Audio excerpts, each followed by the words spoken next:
Hey everybody, welcome back for the final war of Season 29. This is war number 12, and we're playing with something on the line here. Pressure's high.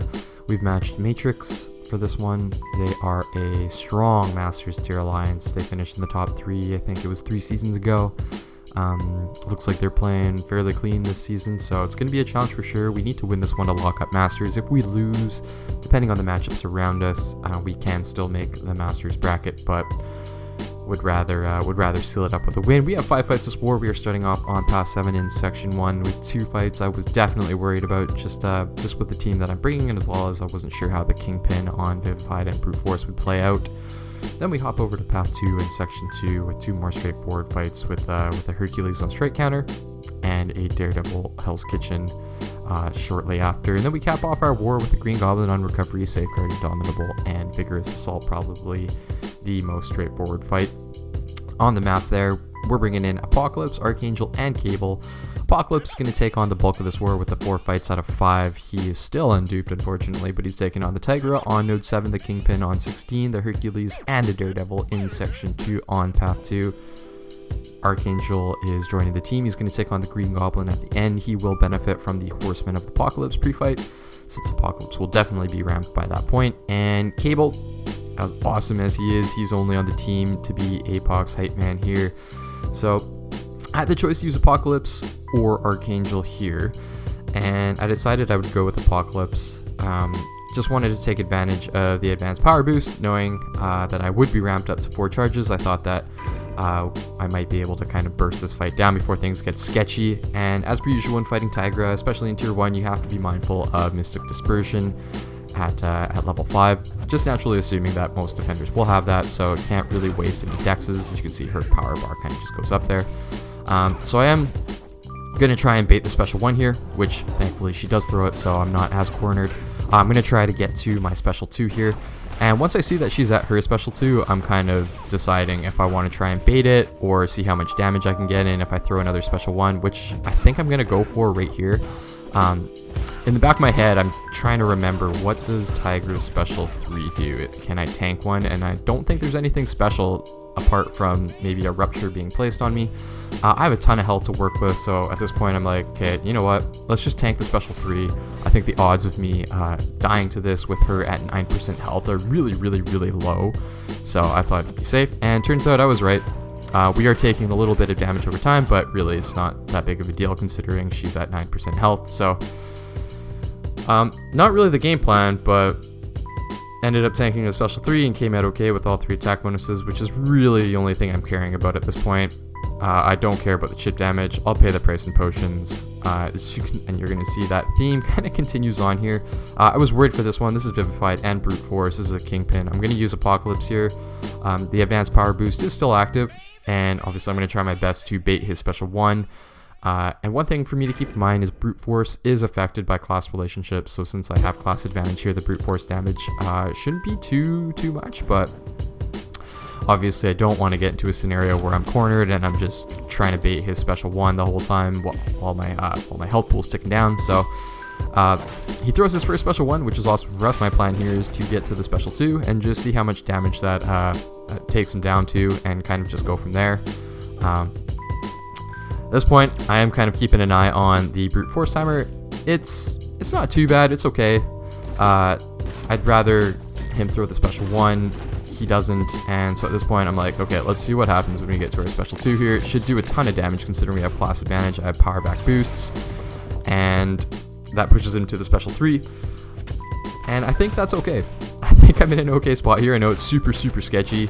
I know that I'm going to be stunned out of this SP3 animation, and I am a little bit worried here with 46% health, but I know that Apocalypse is a tank. I'm going to get pushed to my special 3, which should end up finishing the fight. Is this risky? Yeah, absolutely. I would not do this again if I could redo the fight, but in the moment I was only worried about getting through with all the attack bonuses, and thankfully it worked out. So there's 2 special 3s tanked in section 1, and definitely not according to game plan, but I'm not going to complain. I'm just really glad we were able to get through without giving up a death. So once we cleared section 1, we took our section 2 and our mini boss fight all in one go here, hopping over to node 31 on path 2 in section 2. This is straight counter hard knock life. Apocalypse is one of the better hard counters for this path in general, depending on the defenders, obviously. So I am going to use another advanced power boost just to get through a little bit quicker, as well as to manage the block penetration charges, just in case this fight goes long, but it really shouldn't. This fight's super straightforward. When fighting Hercules, you just have to keep in mind you're probably going to have to rely on reparrying when you knock him down, just because he is stun immune, but it'll be at the price of one of his strength charges. So we trigger the hard knock life right off the bat just to develop immunity, which we do. So we're in a good position here. We can pretty much bypass both hard knock life and under pressure in our next fight. He throws a special one. We're in a really good spot. We're sitting on a special here, so we're going to be able to manage those block penetration charges. And I think I'm just going to try and get myself back up to a special here. I have you to refresh the debuffs, and at this point I know this fight is pretty much over. We're in full control. There's not a lot of threats on the table, and we get through that fight fairly cleanly.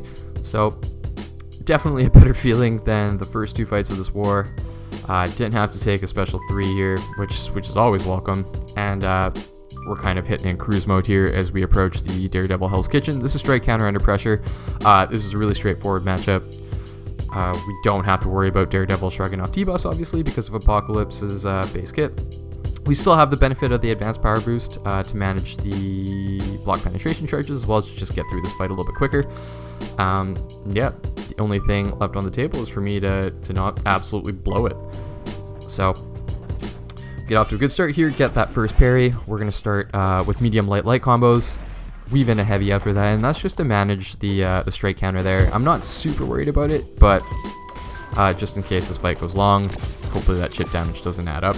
But there we go. The power back boosts are doing work here. We are back to a special 2, and once we fire that off again, that should finish the fight, which it does. So there's our 4th fight down.